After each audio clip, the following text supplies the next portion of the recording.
Que Dios te bendiga. Gracias por acompañarnos. Nosotros somos de la Iglesia Evangélica Bautista de las Delicias y te proponemos en este tiempo, por este método, por esta forma, estar en contacto y hacerte llegar la palabra de Dios, con la cual podemos abrir libremente y estudiarla, escudriñarla y ponerla en práctica. Si nos acompañaste esta mañana, hemos visto que estamos leyendo el libro de Hechos, el capítulo 16, el cual nos hablaba de que el Evangelio no hace acepción de personas, ¿sí? Y que en el poder del Evangelio nos unifica, nos hace uno. Ya no hay libre ni esclavo, griego ni judío, no, mujer ni hombre, somos todos uno en el Señor. Y la enseñanza de hoy lo vamos a ver en el Evangelio según San Marcos. Si te parece bien y nos querés acompañar, oramos y empezamos. Amado Padre, gracias por todo lo que tenés para nosotros, gracias por tu palabra y gracias por lo que hemos de aprender y poner en práctica. Bendito seas, Señor. Bendecía a cada uno de los que están mirando en este tiempo este video. Gracias por todo lo que tenés para nosotros. En el nombre de Jesús, amén y amén. Muy bien.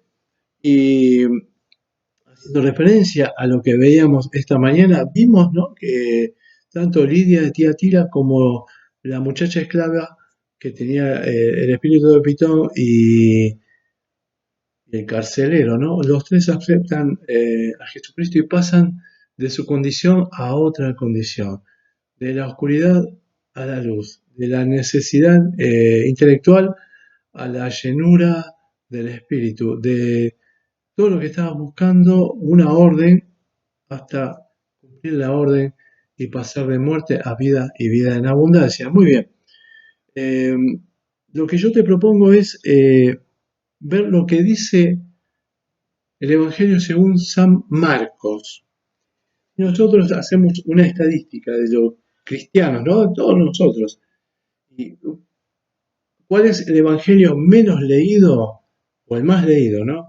Y es una constante. El más leído seguramente es Juan y el menos leído es Marcos.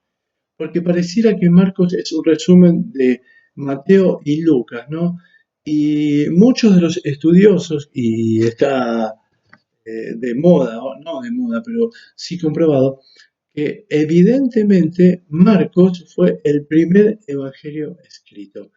Ya en la antigüedad se lo ponía en tercer lugar, ¿sí? Primero se ponía el Evangelio según San Juan, después el Evangelio según San Mateo, después venía Marcos y después venía Lucas. Eh, pero ahora, luego de mucho estudio, han concluido que Marcos fue el primer Evangelio escrito, situado en algún momento de los 60, 70, antes de los 70 después de Cristo, en cuanto había una persecución interesante, una gran persecución a la iglesia. Es un evangelio rápido, es un evangelio que nos nombra 40 veces, dice la palabra inmediatamente. Es un evangelio de persecución. He leído, ¿no?, en algunos lados que es un evangelio subversivo. Es un evangelio escrito para una congregación que estaba en persecución. Recuerden que va a venir Nerón y después en el 70 Tito, Vespasiano va a destruir el templo, ¿no? Pero nosotros no somos judíos, somos cristianos. Entonces, ¿me pliego a la revolución judía con los celotes o me mantengo aislado como cristiano? Y era un evangelio para aquellos que necesitaban rápidamente resolver su vida, ¿sí? Si me querés acompañar, el Evangelio según San Marcos, capítulo 10, ¿sí?, habla de la persecución, ¿sí? Fíjate el versículo 30. Los evangelios hablan en Mateo y en Lucas del joven rico, pero ni Mateo ni Lucas tienen lo que dice Marcos con respecto a la persecución. Fíjate el Evangelio según San Marcos, capítulo 10, versículo 30. Que no reciba 100 veces más ahora en este tiempo casas, hermanos, hermanas, madres, hijos y tierras, con persecuciones, y en el siglo venidero la vida eterna. Los tres hablan de el joven rico, pero es Marcos el que habla de persecución. Y muchos dicen que el Evangelio según San Marcos fue escrito en aquella época, ¿no? En la época de persecución, para aquellos que estaban siendo perseguidos y necesitaban un evangelio rápido, un evangelio de 40 veces dicho, ¿no? Y nosotros los que vivimos ahí en las delicias, aprendimos lo que es el evangelio rápido, visitando un lugar que necesita rápidamente la predicación del evangelio, los geriátricos. ¿Sí? Viste que ahora son personas de riesgo, consideradas personas de riesgo en este tiempo, mayores de 60, 70, 80, 90. Bueno, nosotros también los consideramos de riesgo, porque no sabíamos si a la otra semana, el otro miércoles, cuando lo visitamos, iban a estar vivos. Entonces predicamos el Evangelio rápido, ¿sí? Un Evangelio que sea comprensible, que sea accesible a aquellos que estaban allí, ¿no? Y por su condición, mayores de 60, 70, 80, 90 años, ¿no? Y Marcos, justamente Marcos, es ese evangelio. Los otros evangelios comenzarán distintamente, ¿no? Mateo 1.1, la genealogía de Jesús, ¿no?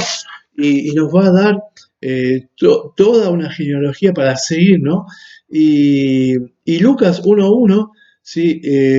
Nos dice, muchos han tratado de poner en orden las historias, evidentemente eh, quisieron poner en orden las historias. Los autores dicen que Marcos fue el primero, ¿no? Y Mateo y Lucas toman de Marcos, ¿no? Y además toman de eso que dice Lucas 1.1. Muchos han tratado de poner en orden. Evidentemente había de boca en boca, ¿no? Todos los hechos que había hecho Jesús. ¿Sí? Pero Marcos es el que escribe primero y asistiéndose Mateo y Lucas de eso que estaba, de Marcos, y lo que decían, ¿sí? De poner en orden, nos llega a nosotros el Evangelio según San Mateo y San Lucas, ¿no? Y no te digo de Juan, en el principio era el verbo y el verbo era con Dios y el verbo era Dios, ¿no? El logos, ¿sí? Y cómo se conjuga el ser, ¿no? El verbo ser, y bueno, todas las conclusiones que llegamos, ¿no? Hasta los errores, ¿sí? Teológicos, ¿no? Los testigos de Jehová, los mormones, en el principio era el verbo y el verbo era con Dios y el verbo era un Dios y en minúsculas, ¿no? Y nosotros decimos que en el principio era el verbo y el verbo era con Dios y el verbo era Dios, ¿sí? Según San Juan. Pero eso no es lo que a donde apuntamos, sino a Marcos 1.1. Y si me querés acompañar, el Evangelio según San Marcos, capítulo 1, versículo 1, nos dice, principio del Evangelio de Jesucristo, Hijo de Dios, ¿sí? Y nos da eh, la introducción, como estaba escrito en Isaías, ¿no? Y nos lee el profeta y, y nos lleva a Juan el Bautista. No está la introducción de Juan, ¿no? En el principio del verbo, ¿no? La preexistencia desde antes de todo lo que fue hecho. Tampoco nos da la genealogía de Mateo y tampoco nos dice Lucas cómo han tratado de poner las cosas en orden y el anuncio del nacimiento de Jesús. Marcos directamente, y como es un evangelio rápido, nos mete en tema con una gran palabra, evangelio. Y si me permitís, te voy a leer lo que estuve buscando, ¿no? Porque ¿qué es evangelio para nosotros? Evangelio para los que estaban leyendo en aquel momento. Te estoy hablando del año 60 a antes del 70, después de Cristo, ¿sí? Después de Cristo, en el movimiento político estaban los celotes allí haciendo fuerzas contra el Imperio Romano. En el 70 va a haber la invasión del Imperio Romano, eh, siendo perseguidos, probablemente haya sido Nerón, ¿no? Quien perseguía la iglesia o la revolución que se estaba gestando en ese pueblo, ¿no? Pero te leo, ¿no? Lo que dice sobre la palabra evangelio, que en griego es nuevo y ángelos es la noticia, ¿no? La nueva noticia o las buenas nuevas, ¿sí? Y perdóname, me olvidé decirte cómo es el título de esta predicación. Una buena noticia, una buena noticia. Y haciendo referencia a lo que vemos hoy en todos los canales de TN, Canal 26, Crónica, no sé lo que miras vos, pero si vos buscás, no hay una buena noticia. Y acá te vamos a dar el sentido, ¿sí?, de lo que significaba evangelio en aquella época, para lo cual eh, me, pre- eh, me permito leer el comentario bíblico hispánico, ¿sí?, hispanoamericano, de Guillermo Cook y Ricardo Folkes, ¿sí? Dice, hablando del principio del Evangelio, ¿sí? Rompiendo las convicciones de su tiempo, Marcos introduce su obra con un título atrevido. Ya de movida, el título es atrevido, ¿no? Y te leo lo que dice Marcos 1:1. Principio del Evangelio de Jesucristo, Hijo de Dios. Y allí está donde radica el concepto de hoy, ¿no? La palabra Evangelio. Tan acostumbrados estamos, y evidentemente, ¿no?, al sentido de la palabra Evangelio. Eh, los evangelistas o los evangélicos, ¿no? Eh, esa palabra que nos refiere a nosotros, ¿no? Tan acostumbrados estamos al sentido religioso del evangelio que fácilmente podemos incomprender su significado para los primeros lectores de Marcos. Es decir, evangelio en aquella época tenía un significado distinto a lo que comprendemos hoy. Dice Evangelio, claro. Entonces, algunos refieren, Evangelio según San Marco, Mateo, Lucas, Juan. Vos sos evangelista, me vas a predicar el Evangelio, la palabra, las buenas nuevas. Bueno, pero en aquel momento era una connotación distinta lo que tiene para nosotros la palabra evangelio. En el mundo helénico, evangelión, buen anuncio, significa cualquier noticia buena, pero en particular las proclamas imperiales. Evangelios era la noticia de las victorias militares de los soberanos, del nacimiento de un heredero o de los herederos, así como del ascenso de un nuevo monarca al trono del imperio. El evangelio imperial, mirá vos, todo lo que es evangelio, por tanto, era propagandístico. Promovía la imagen del emperador como un hombre divino, un salvador, un padre benévolo, que velaba por el bienestar de los súbditos. Es decir, el término evangelio, antes que se lo apropiase la iglesia a nosotros, tenía en el mundo helenista un contenido altamente ideológico. Es decir, que Marcos se la juega Marcos y dice Evangelio, ¿sí? Principio del Evangelio de Jesucristo, Hijo de Dios. Y a los que estaban leyendo en aquel momento, pero bueno, la proclama, el Evangelio es una buena nueva. Nació un nuevo emperador, hay un nuevo emperador, hay un nuevo rey, eh, conseguimos victoria en algún lado, y claro que sí, Marcos le da ese sentido. Le dice a los lectores, ¿sí?, que estaban siendo perseguidos, que hay un evangelio, que hay una buena nueva. Y esa buena nueva es el Kyrios. ¡Wow! Pero ave Kyrios es ave César.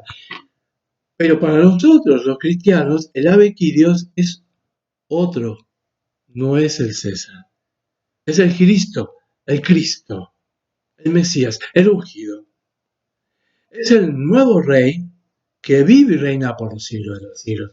Y ahí está el concepto de cambio en aquella sociedad. Ellos, siendo perseguidos y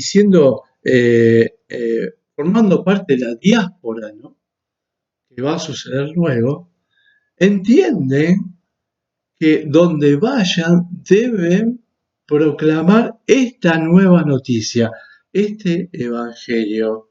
Hay un nuevo rey y no es el César, es Cristo reinando en nuestras vidas. Por eso esta mañana veíamos cómo el evangelio no hace acepción de personas, ¿no? Y llama a todos por igual. Leímos Gálatas 3, ¿sí? 3:28. Y viendo que Dios no hace acepción de personas porque no hay diferencia entre esclavo o libre, mujer o hombre, griego o judío, todos somos uno. Y al ser todos en uno, la buena nueva es que hay un nuevo rey y que no es el César, no es el César. Ya venía Jesús diciendo, ¿no? Cuando lo tientan con la moneda, y en esa moneda estaba escrito, ¿no? Pero esa moneda muestra la cara del César, de quién está, Dale a César lo que es de César y a Dios lo que es de Dios. Y el Señor tenía algo para nosotros. Bien, tenía el Evangelio, la proclama del Evangelio, del querigma también, ¿no? Es la proclama del Evangelio. Pero en este momento, la palabra Evangelio cambia de significado. Por eso este autor dice, y varios autores más, ¿no? He leído después Alta Crítica al Nuevo Testamento de Everett y Harrison, y nos dice exactamente lo mismo con respecto a este Evangelio, al Evangelio de Mateo, que es un Evangelio rápido, un Evangelio de persecución, ¿sí? Un Evangelio donde no hay tiempo que perder, y eso es lo que a mí me gusta, no hay tiempo que perder, muchachos.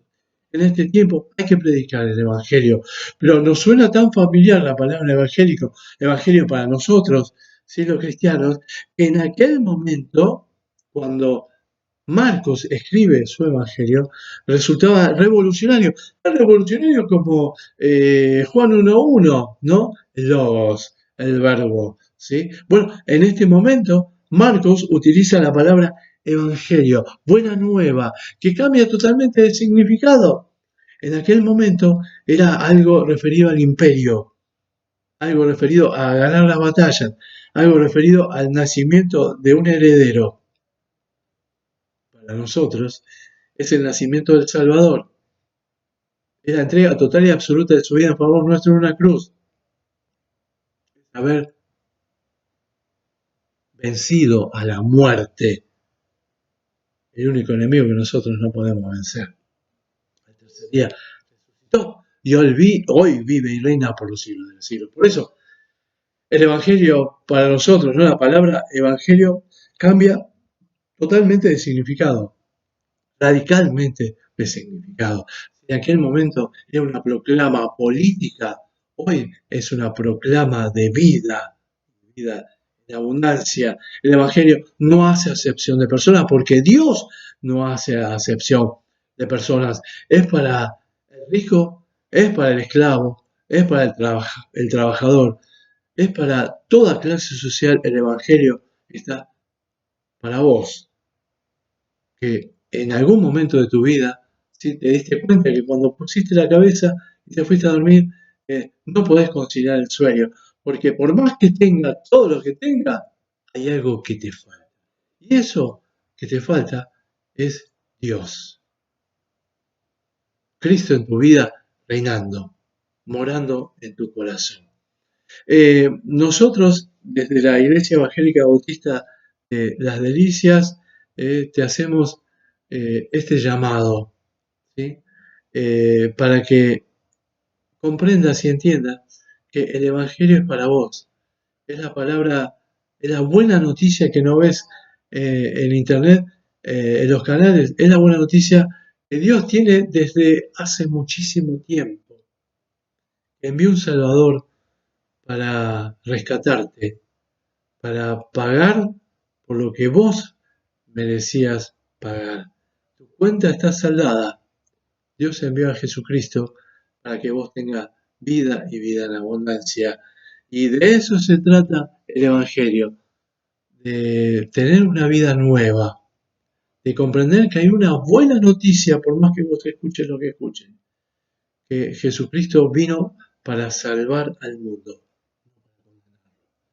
Y si necesitas de ese Salvador, te pido en el nombre de Jesús que hagas esta oración, pidiéndole a Dios que Jesucristo venga a vivir, el Espíritu Santo entre a tu corazón. Fíjate, si querés y nunca hiciste esta oración, acompáñame y hacer esta oración. Padre, me reconozco como pecador y acepto a Jesucristo como Señor y suficiente. Gracias porque cambiaste mi vida.